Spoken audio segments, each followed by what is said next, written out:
안녕하십니까. 리차드 양성입니다. 오늘이 3월 20일 금요일, 지금 현재 시각 오후 3시 50분입니다. 자, 미국 시장도 그렇지만 우리 시장도 돗대기 시장이나 진배 없죠. 어제까지만 해도 끔찍한, 형용할 수 없는, 또 감당할 수 없는 대폭락이 나왔고, 오늘은 또 상당히 탄력적인 반등이 나왔습니다. 어쨌든 내려가는 것보다 올라가는 게 훨씬 좋죠. 그나마 다행이다 할 수가 있겠습니다.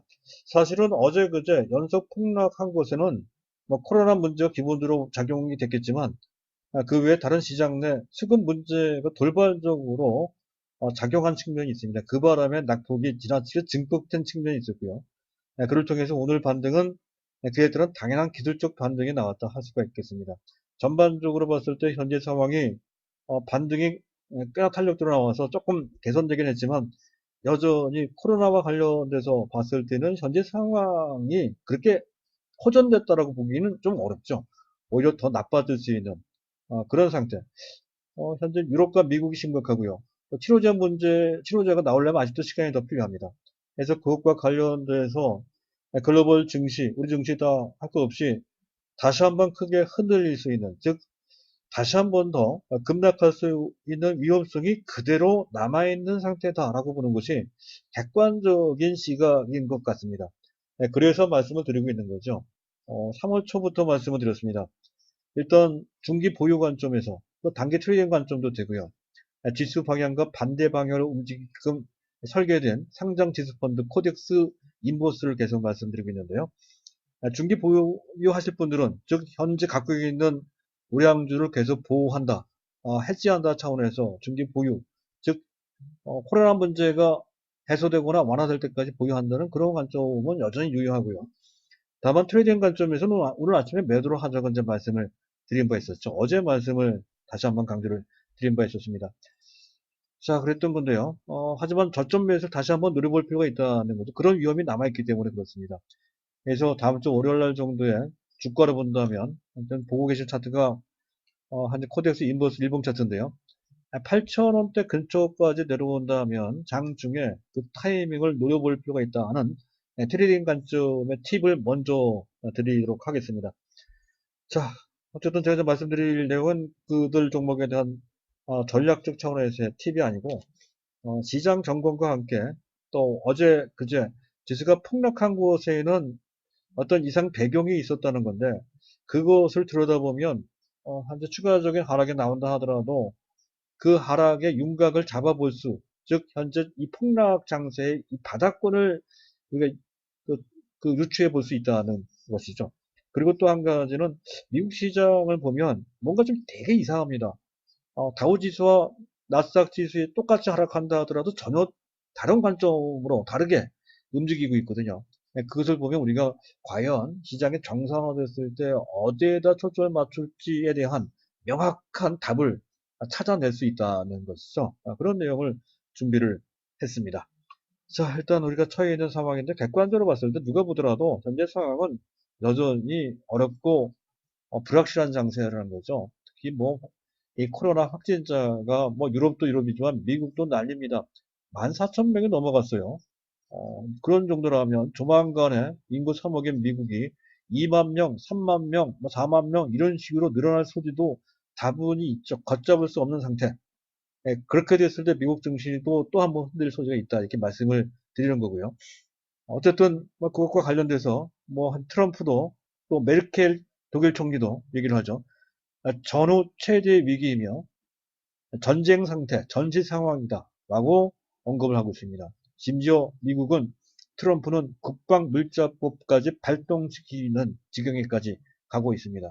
더군다나 신흥국 시장에서 글로벌 선진 자금이 대거 빠져나가는 이런 엑소더스 현상이 나오고 있죠. 우리나라에서도 마찬가지고요. 신흥국 시장 전체도 마찬가지입니다. 불과 2주 사이에 70조 원 정도가 빠져나갔다는 소식이 전해지고 있고요. 통화 가치도 급락을, 오늘은 조금 안정됐습니다만, 그러나 통화 가치가 급락하고 있는 그런 모습, 환율이 급등하고 있다는 것이죠. 그런 상황이고요. 자, JP 모건에서는 또 상당히 위중한 경고까지 하고 있는 아주 무서운 경고죠.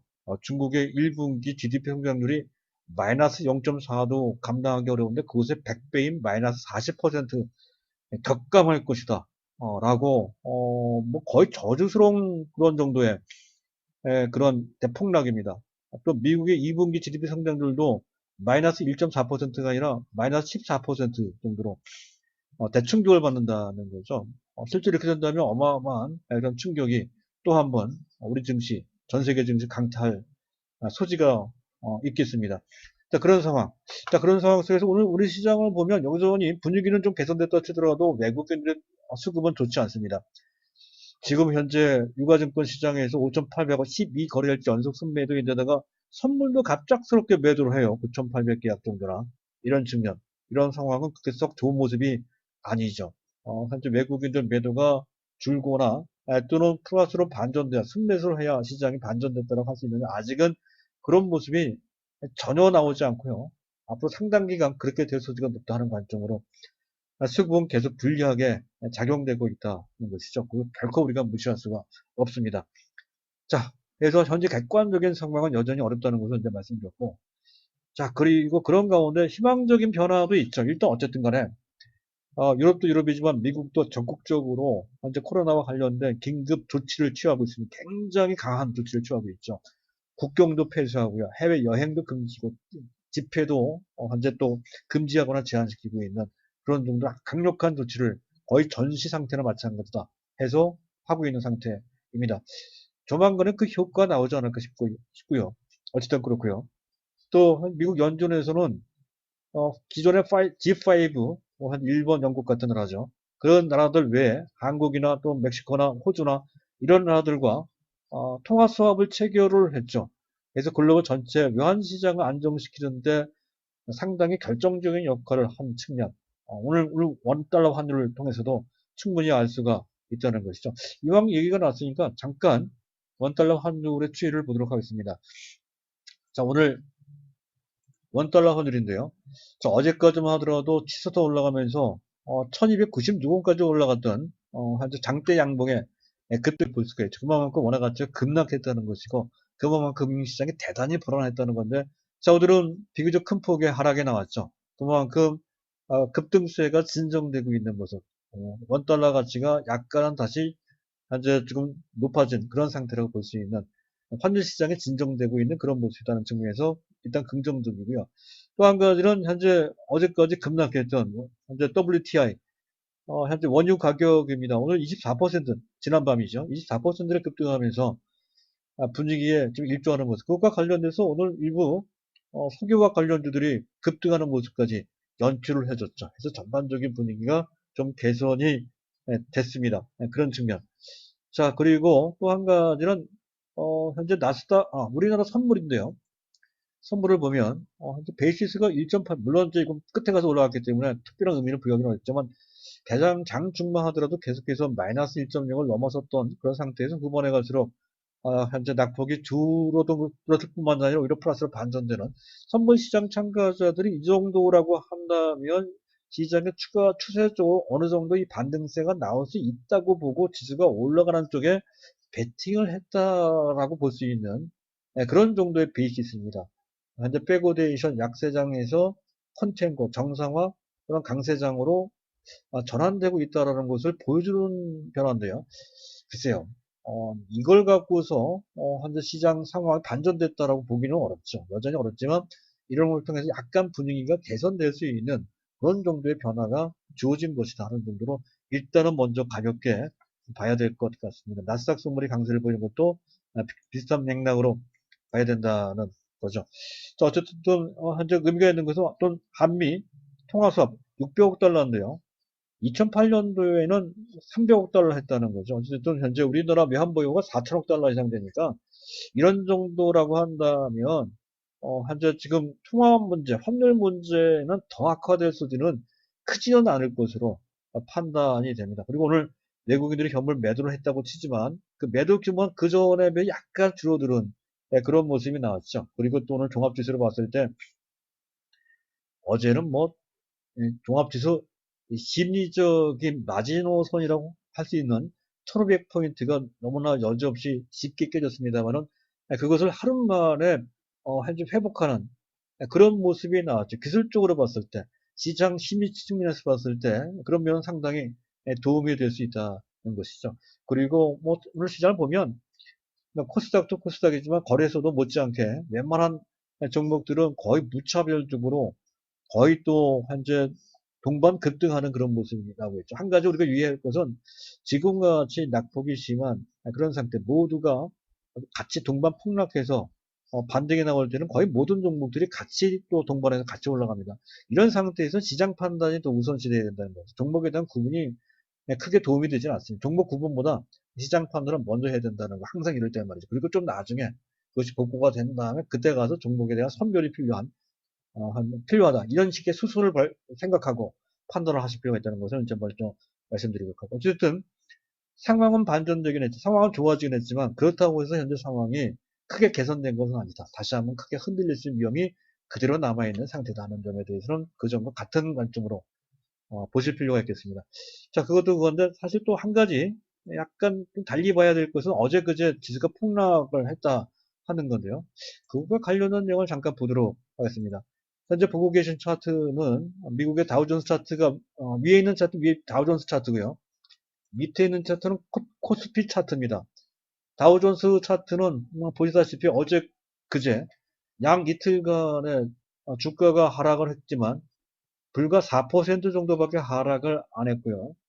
우리나라 지수는 그동안 미국보다 상대적으로 덜 빠진 상대적으로 그 낙폭이 크지 않은 상태 약 28% 정도 하락한 상태에서 갑작스럽게 이틀 만에 미국 증시가 4%밖에 하락하지 않았는데 우리 증시만 무려 12.9%나 대폭락을 했다는 거죠. 이것 때문에 상당히 당황스러웠다는 건데요. 여기 이유가 있는 것 같습니다.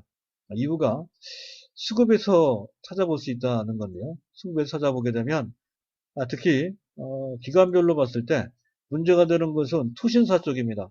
투신사 쪽의 선물 쪽이 갑작스럽게 대규모의 약 18,000계약 정도 되는 대규모 매물이 나오면서 어제 지수가 폭락을 했다는 거죠. 투신사가 그동안 상당히 옹골한 수급 스탠스를 보였었거든요. 그랬다가 갑자기 투증권에서 그전과 다르게 대규모로 선물 매도를 한 것은 어제 환율 문제 때문에 그런 것 같습니다. 환율 문제 때문에 이제 투신사 입장에서 환차선을 줄이기 위해서 또는 그것을 해칭하기 위해서 선물 매도 플레이에서 그것을 어느 정도 보호하는 그런 작업을 한 것으로 판단이 됩니다. 양 이틀간에 걸쳐서 그렇게 했다는 것이고 바로 그것 때문에 우리 증시가 현재 대폭락을 하게 됐다. 일종의 해프닝 같은 상황이 나왔다는 것이죠. 연 이틀간에 그렇게 12.9% 폭락을 하는 바람에 지나치게 하락한 것에 대한 반사탄력이 오늘 나온 것이다. 이렇게 해석될 수 있는 장면이죠. 한 가지 더 봐야 될 것은 그런 것에 의해서 우리가 찍은 종합지수 상황을 보게 되면 종합지수가 어디까지 내려갔습니다. 1439포인트까지 내려갔죠. 자, 이 정도까지 내려갔다면 그 정도가 한계치가 아니냐는 생각도 듭니다. 그 상태에서 반등이 나왔거든요. 따라서 1400 그 언저리가 추가적으로 하락한다 하더라도 우리가 현재 기대해 볼 수 있는 예상해 볼 수 있는 그 하락의 바닥권이다라고 하는 윤곽을 잡아볼 수 있게 있어서 이 점을 이제 말씀을 드리는 거고요. 그러니까 상황이 나빠서 갑작스럽게 수급이 꼬이면서 그렇게 하락했어도 1439 이하로는 떨어지지 않은 걸 봤을 때 그 정도 수준이 바닥권일 가능성이 좀 있다. 이렇게 해석이 된다는 건데요.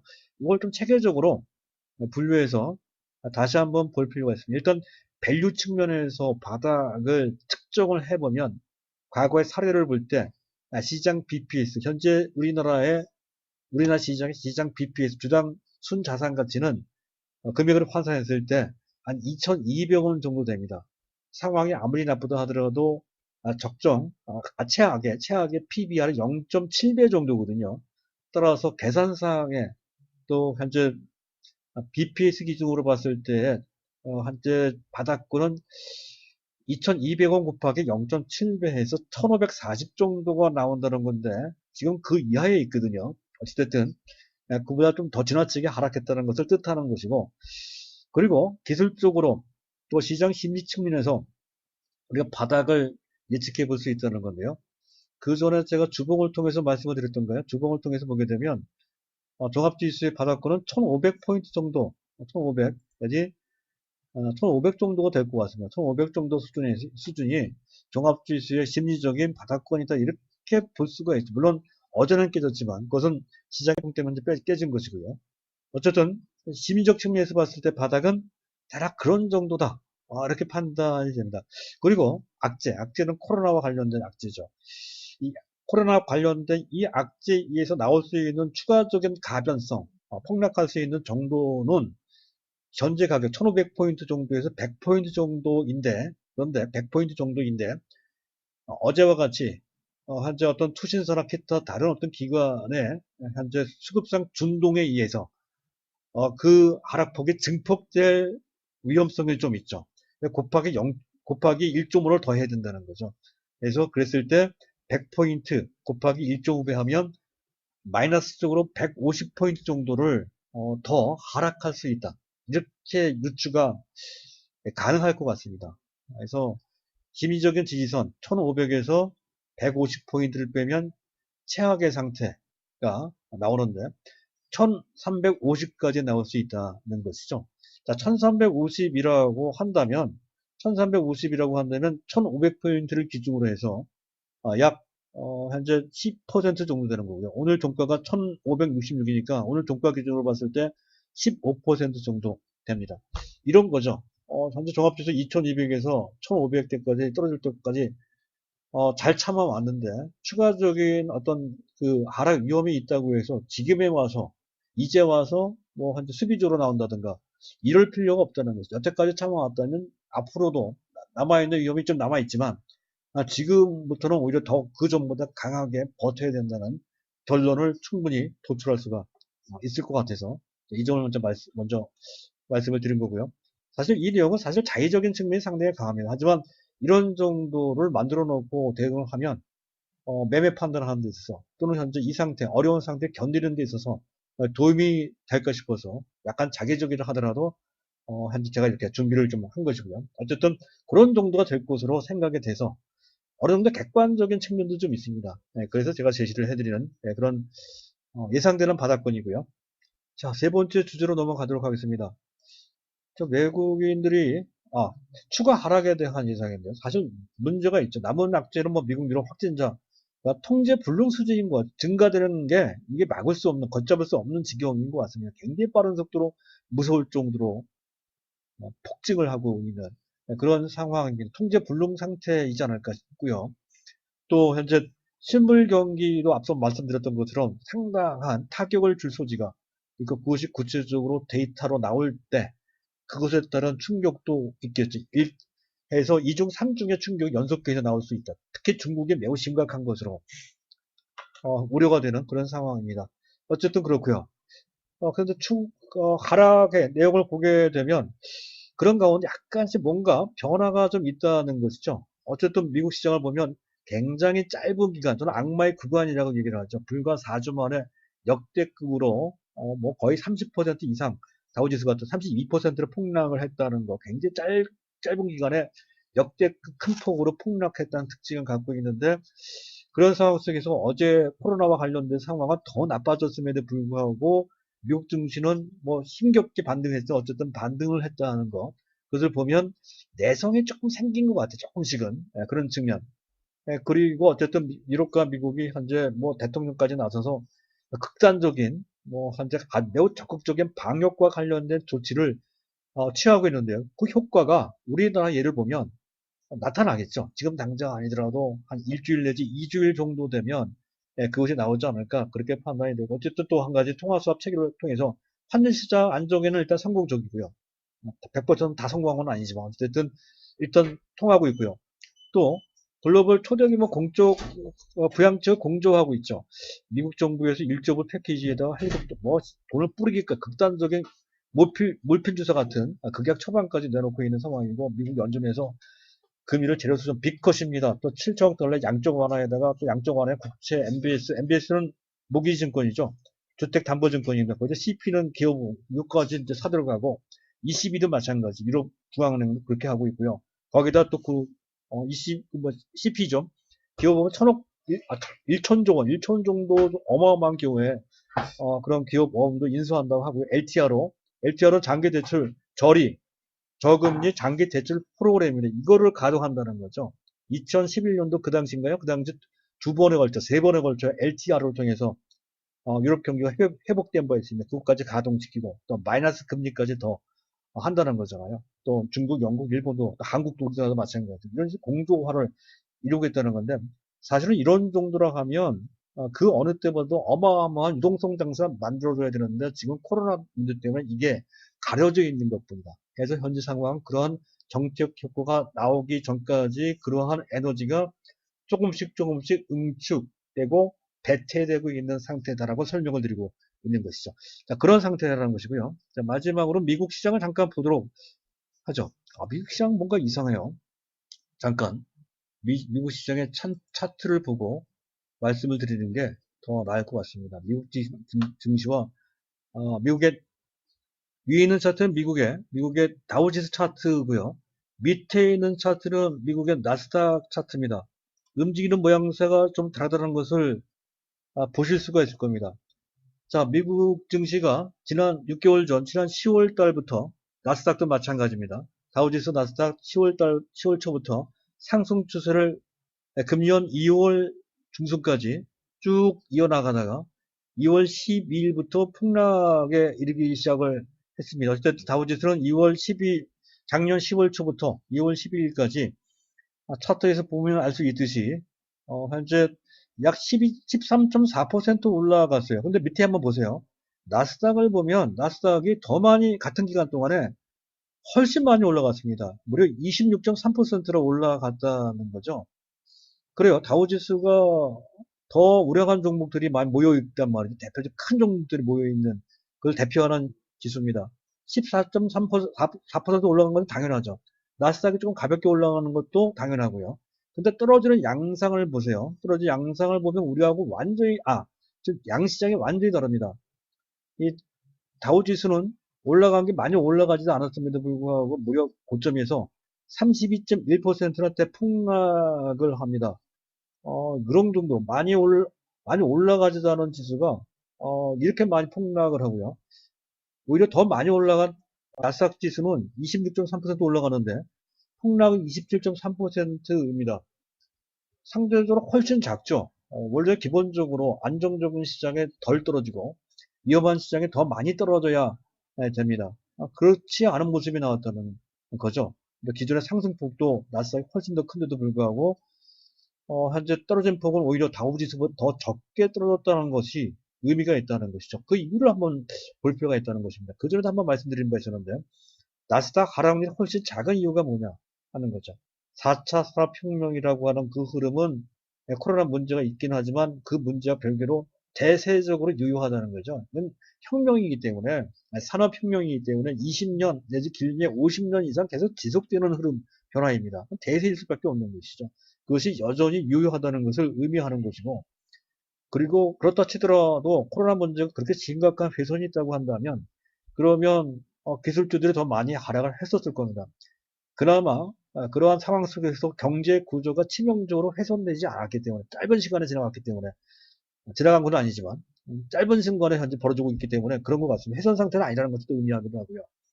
또 한 가지는 현재 전 세계 경제가 지금 현재 저금 마이너스 금리까지 현재 아주 강하게 밀어붙일 태세잖아요. 거기다가 또 유동성까지 시장에다가 또 돈까지 뿌리는 그런 상황이고 또 그러니 초유의 유동성 장세가 만들어질 소지가 상당히 높습니다. 그럴 때에서 여태까지도 그랬지만 앞으로도 성장주가 유리하다는 것이죠. 더군다나 저금리에다 저성장 상태에서는 더욱더 성장주들이 부각되게끔 되어 있습니다. 답을 찾을 수가 있죠. 지금 당장 낙폭과대 상태에서는 거의 모든 종목들이 특히 낙폭과대 종목들이 더 탄력도를 반등에 나오긴 하지만 어느 정도 그것이 정상화 복구가 된 다음부터는 그 전에 그랬던 것처럼 다시 시장을 주도하는 4차 산업혁명 관련주들이 다시 또 주도할 가능성이 상당히 크다는 것을 의미합니다. 어찌됐든 결론을 내면 추가적으로 지수가 흔들릴 수 있는 위험은 있지만 현재 상태 10 내지 15% 정도 하락할 수 있는 위험성은 분명히 있습니다. 하지만 여태까지 하락폭이 30% 이상 되거든요. 그래서 어제 말씀드렸죠. 적어도 이 코로나와 관련된 위험성과 관련된 그 고통의 기간은 악마의 구간은 3분의 2는 지나갔다라고 이제 설명드리는 이유도 바로 여기에 있는 거고요. 자, 회복 초기에는 전방위적 무차별적 동반급돈에서 뭐 아무거나 뭐 해도 될 것 같지만 어느 정도 지나간 다음부터는 종목 구분이 반드시 필요해요. 지금 당장은 전지 갖고 있는 종목 위주로 가지면 됩니다. 그 종목 위주로 가져가면 되는데 어느 정도 반등이 나올 때는 앞에 말씀드렸던 IT, 삼성전자 같은 종목들이 되겠죠. 그리고 그와 관련돼서 비메모리 반도체 이런 종목들에 초점을 맞춰서 종목 구성을 하면 어떻게까지 어려웠던 그 상황을 모두 이겨내고 새로운 수익을 창출할 수 있는 길이 주어진다라는 자신감을 갖고 시장에 대응을 해주시면 되겠습니다. 자, 여기까지 말씀을 잘 들어주셔서 감사합니다.